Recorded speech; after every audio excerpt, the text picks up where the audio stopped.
Right now, the ultimate financial aspiration is remarkably simple: securing a home with a sub 4% interest rate and a monthly payment under $1,000.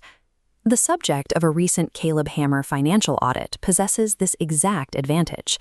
They hold a mortgage locked in at 3.19%, with a total monthly payment of just $940. With fixed living costs that low, Caleb points out the mathematical reality of their situation. Combined with their spouse's income, this household is structurally positioned to live a very comfortable life. But as this scale shows, that low housing cost is completely crushed by the other side of the ledger.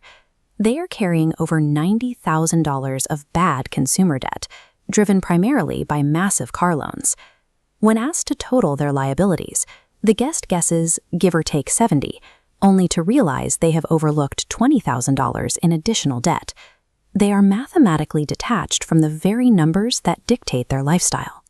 A cheap mortgage provides a massive structural advantage, but that advantage is entirely neutralized if the resulting discretionary income is immediately funneled into depreciating liabilities instead of wealth creation. Securing a rock-bottom cost of living serves no purpose if that surplus cash isn't actively weaponized to buy your financial freedom. To understand why this specific debt is so destructive, we look at the mechanical difference between a depreciating liability that charges you interest, like a car loan, and an income-producing asset that actually pays you. In personal finance, every decision carries an opportunity cost. Every dollar spent servicing bad debt is a dollar stolen from your own future wealth. This flowchart maps opportunity cost. A massive portion of your paycheck funnels downward to service $90,000 in car loans, starving the upward path. Cars lose value daily, bleeding interest, while a healthy investment node would expand through compound growth. To build wealth, you have to reverse this flow. Take cash consumed by car payments and purchase broad index funds, cash-flowing dividend stocks, or real estate equity. Income-producing assets generate yields independent of human labor, creating a self-sustaining financial ecosystem that grows whether you clock into work or not. Every dollar sent to a lender for a consumer good permanently loses its ability to hire an asset to work for you.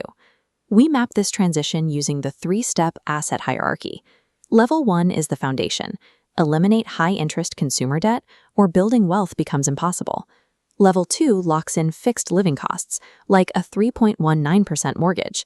Level 3 acquires cash-flowing assets to achieve total financial independence. True financial freedom requires ascending all three levels in order. A rock-bottom mortgage rate is only a tool. If those savings redirect into high-interest car loans, your path to the apex is permanently blocked. During the audit, the guest admitted they couldn't even access their mortgage account, stating outright, "I don't know my login." Treating personal finances with casual ignorance guarantees a specific outcome. You remain permanently tethered to the cycle of working to service past purchases. To escape the necessity of a paycheck, you have to adopt a specific mindset shift. You must manage your personal household finances with the same ruthless efficiency as a profit-driven corporation. We often mistake status symbols, or our own dwellings, for assets. In reality, a true asset serves one primary function. It is a financial tool engineered to buy back human time. Income-producing assets are silent employees. They never sleep, they never call in sick, and they slowly but inevitably replace the need to trade your physical labor for survival. Every single payday presents a strict ultimatum. You are actively choosing between funding a liability that forces you to work in the future or purchasing a piece of an asset that creates future freedom. Financial independence is not dictated by a massive salary or a lucky mortgage rate. It is determined entirely by the disciplined decision to weaponize your cash flow and buy back your life before time runs out.